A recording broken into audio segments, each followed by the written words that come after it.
Salam jumpa kembali saudara kekasih dalam Tuhan Yesus Kristus. Semoga kita semua sehat, baik keadaannya, dan selalu bersuka cita di dalam Tuhan kita Yesus Kristus. Dengan pertolongan Roh Kudus, mari siapkan hati untuk kembali mendengarkan sabda Tuhan. Sebelumnya kita berdoa.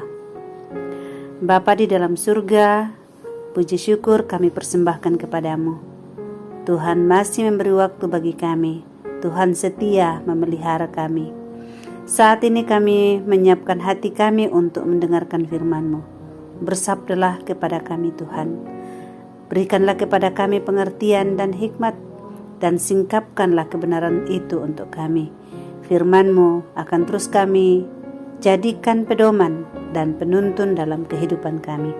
Ampuni dosa kami, dalam nama Tuhan Yesus kami berdoa. Amin.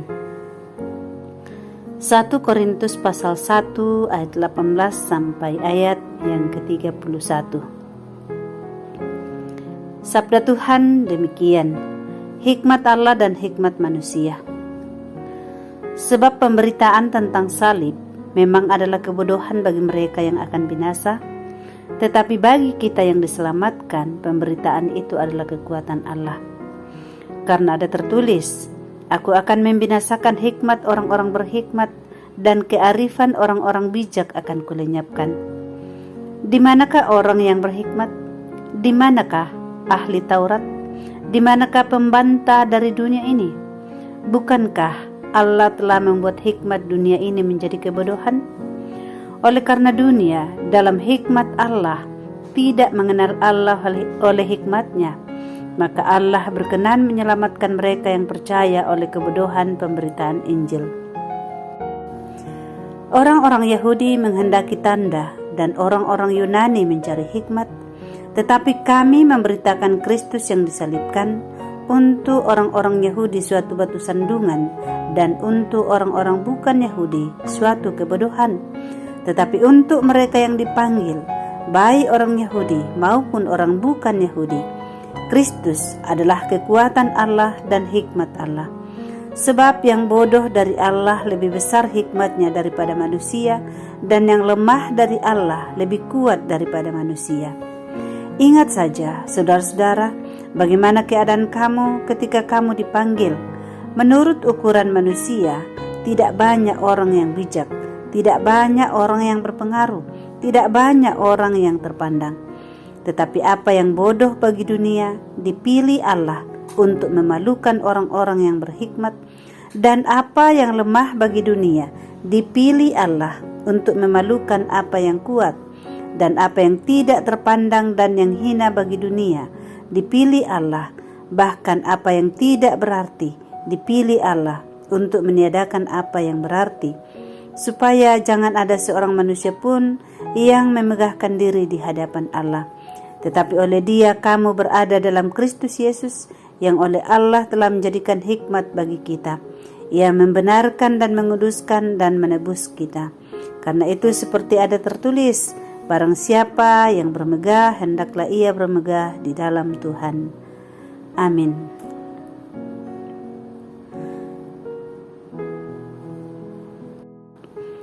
Bukan tindakan bodoh.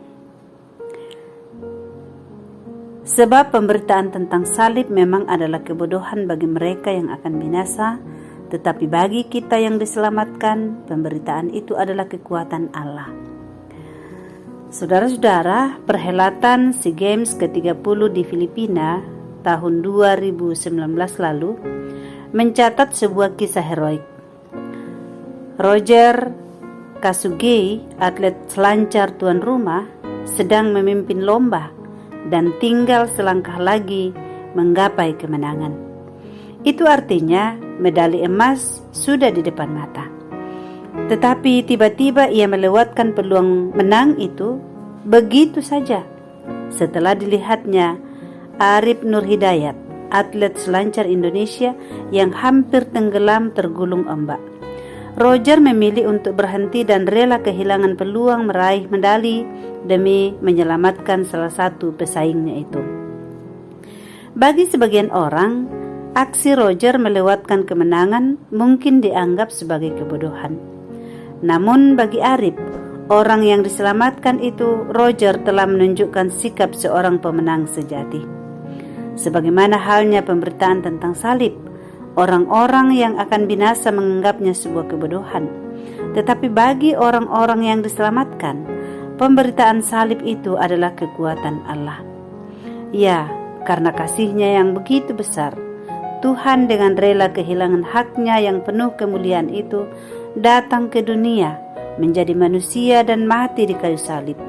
Dia rela melepaskan hak-Nya demi menyelamatkan manusia yang sedang menuju kebinasaan kekal.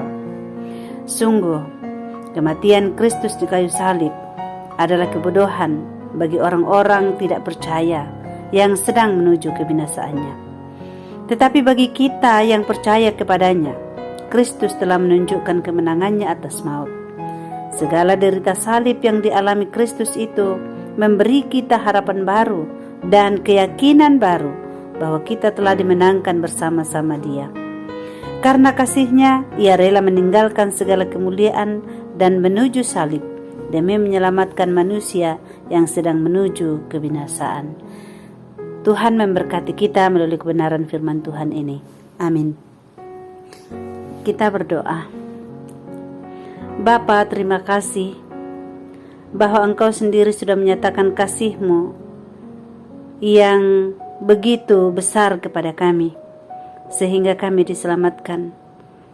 Sekalipun pemberitaan tentang salib itu adalah kebodohan bagi dunia, bagi orang-orang yang sedang menuju kebinasaan, tetapi Engkau sendiri sudah mengaruniakan iman kepada kami untuk menerima dan percaya Tuhan Yesus Kristus, sehingga oleh pemberitaan Injil kami diselamatkan. Terima kasih Bapa di surga. Begitu banyak orang yang belum menerima Kristus oleh karena menganggap pemberitaan tentang salib adalah kebodohan. Kami mendoakan mereka semua. Tuhan membuka pikiran mereka, hati mereka, memberi pengertian, sehingga pada waktunya mereka boleh mengaku dengan mulut dan percaya dalam hati, Yesus Kristus itulah Tuhan dan Juru Selamat. Saat ini juga kami berdoa bagi saudara kekasih kami, Mama Eja atau Ibu Reni yang sementara ada di Makassar untuk menjalani operasi mata. Tuhan menguatkan dia, Tuhan menolong, memberkati dokter yang akan menangani, dan dengan kasih Tuhan ia dapat menjalani operasi dengan baik dan lancar, penanganannya baik dan tepat, dan ia dapat memiliki penglihatan yang normal kembali. Semua kebutuhannya Tuhan cukupkan. Bagi saudara-saudara kami yang dalam kondisi sakit, Tuhan melawat dan menyembuhkan mereka. Bapa kami di surga, kami berdoa, Tuhan memberkati semua jemaat-Mu dalam kehidupan mereka semua, yang sedang bekerja, yang sedang mencari pekerjaan, anak-anak kami yang sementara dalam studi, yang sedang mencari pekerjaan juga atau melanjutkan studi atau mempersiapkan diri untuk mengikuti ujian. Kasihanilah mereka Tuhan dan tuntun mereka semua untuk berhasil pada waktunya. Terpujilah Engkau Bapa kami dalam surga, yang bergumul oleh karena masalah ekonomi atau masalah keuangan dan lain-lain sebagainya. Tuhan mengaruniakan kepada mereka pengandalan akan Tuhan, sehingga jalan keluar untuk setiap pergumulan mereka boleh mereka temukan dengan kasih Tuhan. Terima kasih Tuhan, ini doa kami, dalam nama Tuhan Yesus kami berdoa. Amin.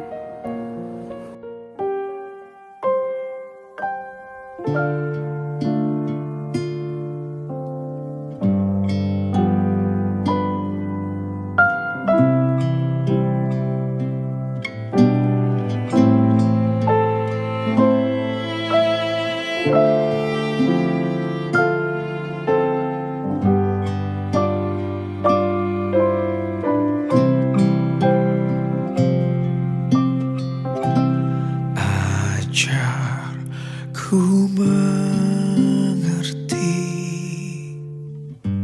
segala rencanamu, ajar ku berserah hanya padamu.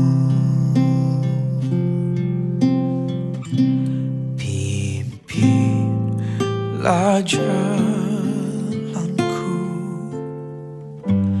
dan terang firman-Mu, ajar ku berharap hanya padamu.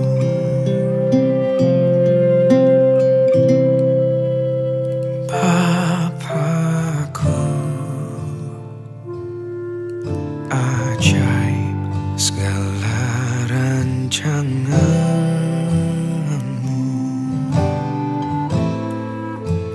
Tuhanku, heran perbuatan-Mu.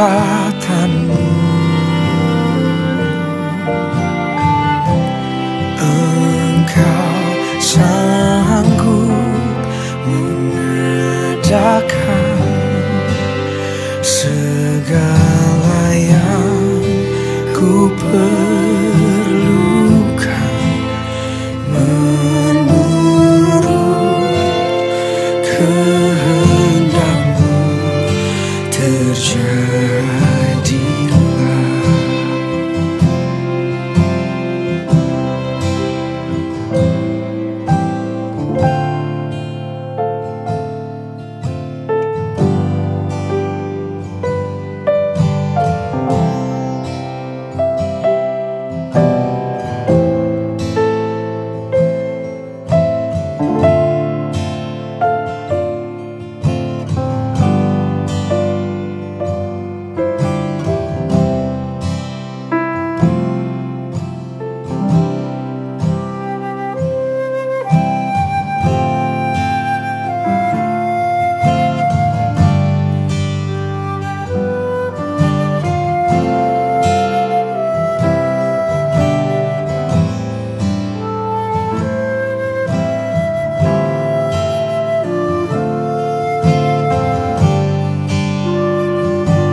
Bapakku,